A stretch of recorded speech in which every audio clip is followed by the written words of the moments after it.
Hey everyone, welcome. Thanks so much for joining me today. It's always a pleasure to have you with me. My next guest is Kathleen Mcentee, and she is the founder and president of Kathleen Mcentee and Associates Limited, which is a full-service marketing firm that provides support to privately held businesses. And she has over 30 years of experience in marketing, communications, sales, and business development, operations, media, and public relations, and C-level client relationships. So what we're going to talk about today is marketing for the customer experience. So I invite you to grab a pen and a pad of paper and take some notes as we get to know Kathleen. Kathleen, thank you so much for joining me today and welcome to the show. Thank you very much, Bill. I appreciate it. Kathleen, you have a very interesting background and bio. I didn't get into the whole thing. I wanted to leave some for you. So if you would, please fill our listeners in. Tell us a little bit about you and your background and how you came to start Kathleen Mcentee and Associates Limited. Sure. I spent 25 years in corporate America, kind of growing up on the sales side, mostly in consumer packaged goods and healthcare. As I grew in my career, I transitioned from sales to sales management and then added on the marketing and operations components. So when I left corporate America, I was responsible for sales, marketing, customer management, and our international division.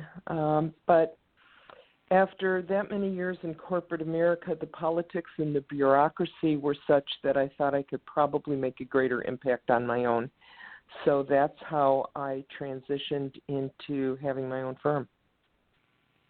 Well, first you get all the experience, and then it's you. It's your brand, right? You learned a lot in those many years of working in those markets.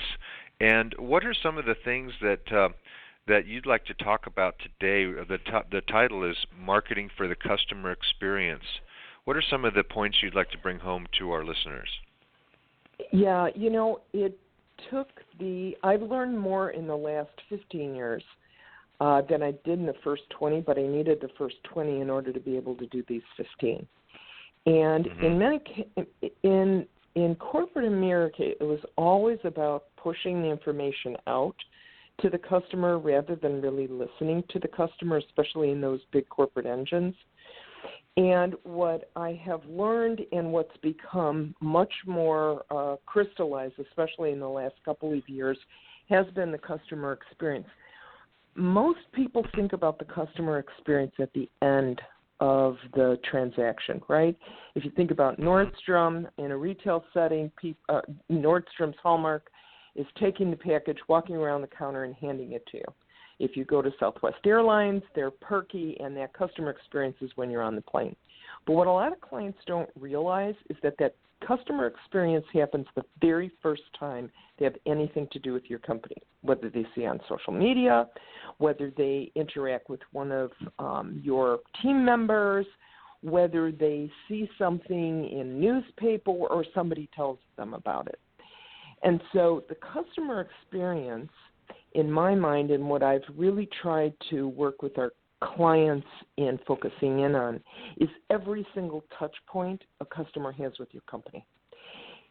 And what we try to do is we try to look at those touch points, figure out what we want or how we want our company reflected in those touch points, and ensure that everything is consistent, the branding is consistent, the messaging is consistent, and the messaging is engaging, wanting people to do more, either call us, contact us, engage with us, whatever, to move that customer experience or prospect experience along the sales line.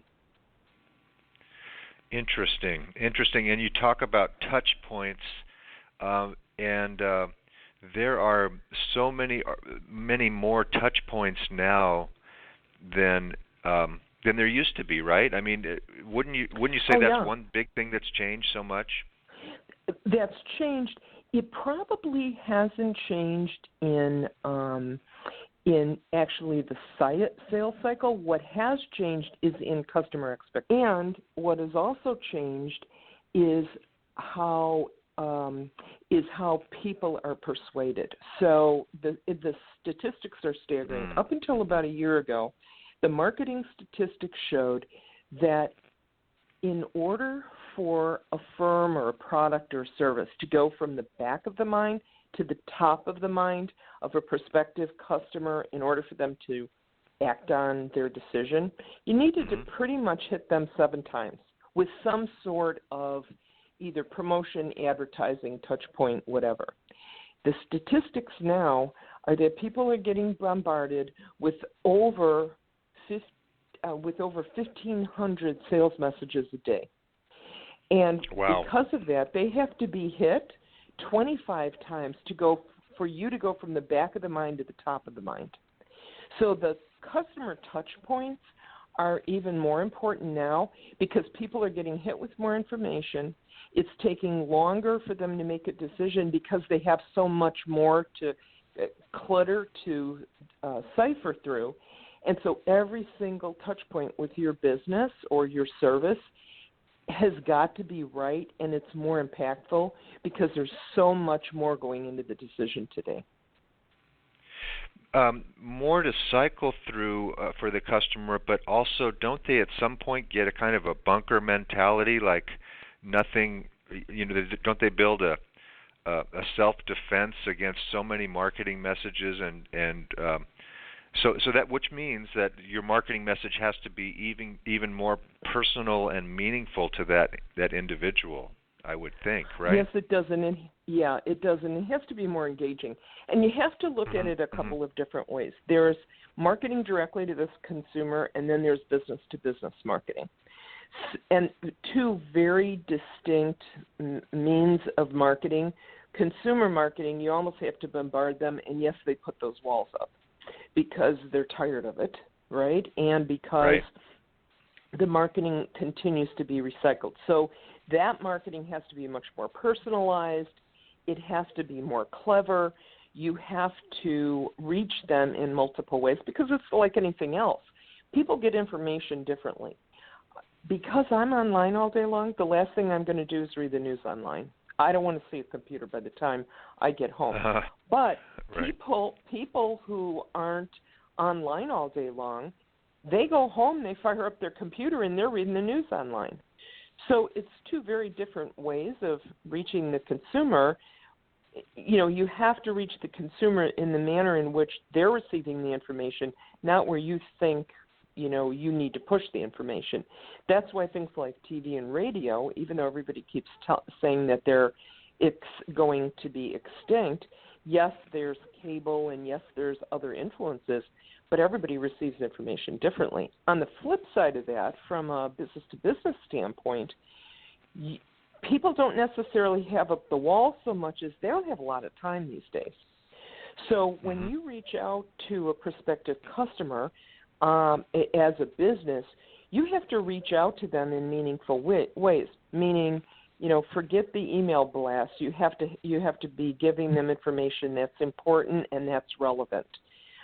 You have to see those customer touch points, and you have to do things for them that are meaningful, like providing them information, providing them some level of education. And so those 25 times you're hitting them are just as meaningful and important, but you have to provide them something in return as opposed to just a message. Interesting. And as you're speaking, and I wonder, have things that used to seem to be a nuisance become a necessity? For instance, the ad choices, the Google ad choices and things where, people are always like, oh my gosh, hey, it must be a coincidence. I was just thinking about baseball bats, and all of a sudden, every time I turn on my computer, there's ads for baseball bats. Well, are we reaching a can't beat 'em, gotta join 'em kind of a situation with those? Yeah, and the old is not old necessarily, I guess I would say. So there has been a resurgence of direct mail. Think about it. When other than the junk mail that you get at home, which is the newspaper things every Thursday, there's not a lot of direct mail these days. Why? Because everybody thinks direct mail is dead. Direct mail, targeted direct mail, is as significant, even more so than it was years ago when everybody was doing direct mail, right? Because everybody's getting bombarded online. So if you have a direct mail campaign that's targeted with a good message and is bringing some sort of value to your target market, direct mail, even though everybody thinks it's old, is really impactful. So it really depends on the market, and it depends on how the market receives the information. But you have to have a pretty good mix because different people absorb information different ways, and now you have to get them 25 times in order for you to be top of mind, which is exactly what's going to prompt them to lean to your side when they're making a decision about your product or service. Interesting. What's old is new again. So how do you stay up with all these changes in marketing? There's just especially social media. I mean, there's just so many changes going on. Yeah. Well, we have a good team. We have copywriters. We have a social media team. Actually, we have 2 social media teams. And we have graphic designers. Many of them are millennials. So they absorb information quickly and are able to distill it. And I have to head to the conventions every year. So I'm part of a consulting network. I went to social media marketing last year. I thought I would probably be the oldest person there. It turned out I wasn't. And you have to really be on top of the various cottage industries in order to be able to effectively provide a plan to your clients. And then I have people, so if there are areas that require really heavy expertise for a variety. So, for example, most of our clients are B2B, although we do have some B2C clients. And our B2C clients are really local, regional clients.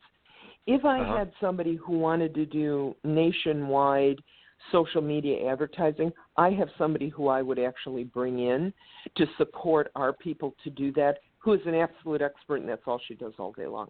Most of our clients don't need that. Most of our clients need somebody to look at the big picture, figure out how to connect all the marketing dots, and how to efficiently spend the budget that they have to get the greatest results, and that's what we help them do. Well, if there were a perfect profile, a perfect average client for you that you come in and see what they're doing and what they're not doing, what's missing from their platform most of the time? What's missing from their platform is a plan. Usually it's not ready, aim, and fire. Usually they've fired. Nothing has worked. You know, they've been on social media or they've built a website and nothing is working. Or they've done some advertising. But they didn't really look at who's the market, what message are they trying to get out there, and how often are they reaching their target market for their target market to recognize who they are and what they do. A lot of times they don't have a clear message. We have a client right now who is a manufacturer, and they have 6 distinct product lines that they manufacture, and they're, it's like machinery type stuff, for lack of a better word. They didn't have a company brochure, so they were going to all these small little markets, and when we came and took a look at things, we said 3 of your product lines appeal to the same market, but you're doing all this small little stuff rather than looking at the bigger picture.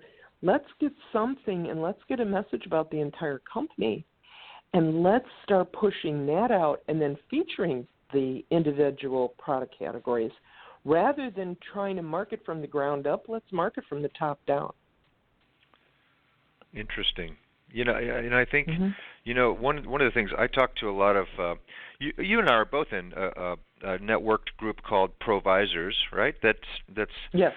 Makes us good resources for our clients, in my opinion. And that group is generally age 50 plus, although there are a lot of younger professionals coming into it. But I heard from so many people, I just missed the Yellow Pages era. I understood that. I got that. You crafted a message, you put it out there. If you want more customers, you built a bigger message.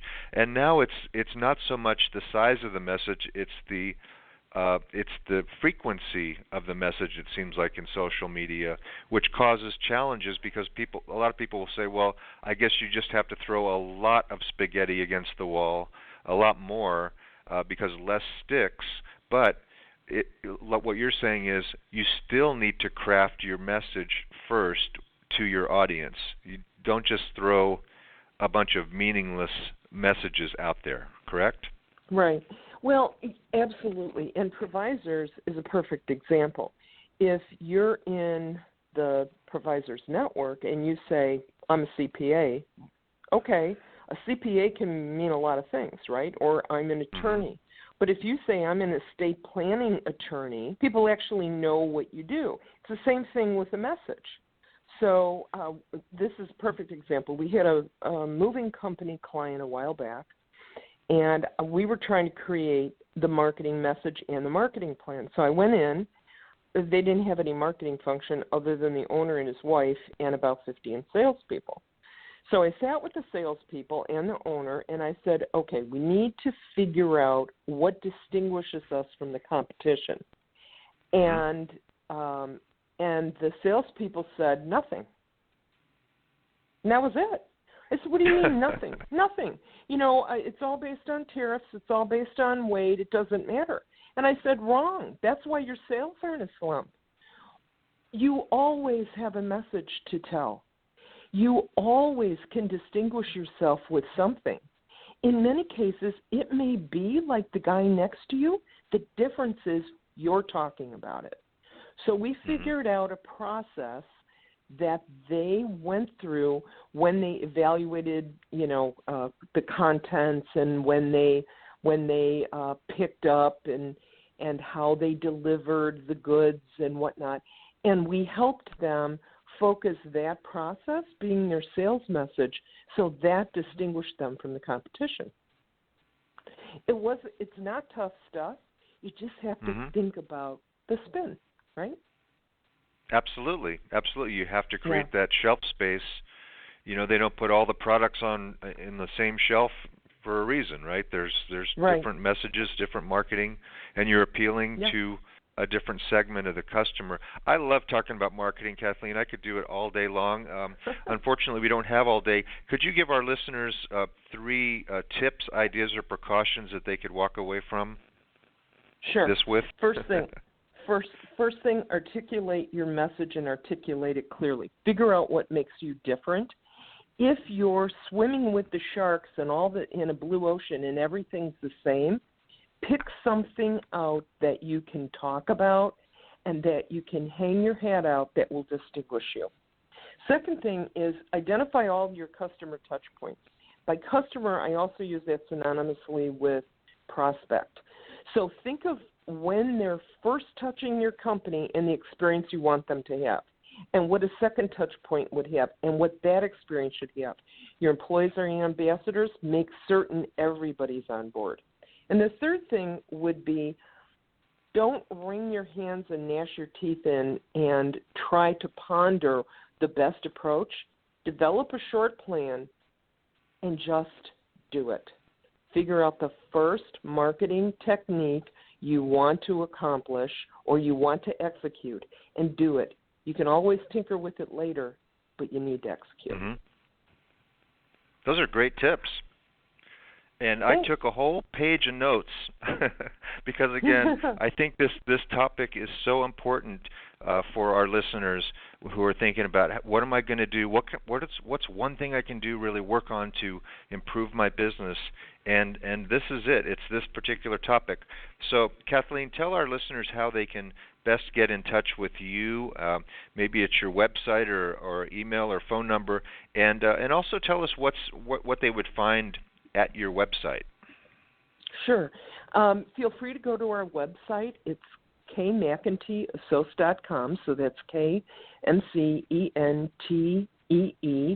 meeassoc.com, and you'll see a couple of our videos that our customers have made for us, talking about the different aspects of marketing that we've helped with. You'll see the range and the breadth and the depth of our services. You can email us at info@kmcenteeassoc.com, or you could give us a call at area code 312-242-1606. I started in Chicago. We're now located primarily in California. We have clients in both places, hence the 312 area code. Okay, we won't hold that against you. That's good stuff. Really a pleasure to talk with you. And, as so often happens in these brief interviews, we scratch the surface the first time. So I look forward to our next interview, or next time we get to speak, so we can delve deeper into some of these specific topics. But today was a delight, and thank you so much for joining me. Great. Thank you so much, Bill. I appreciate it, and I appreciate your listeners tuning in.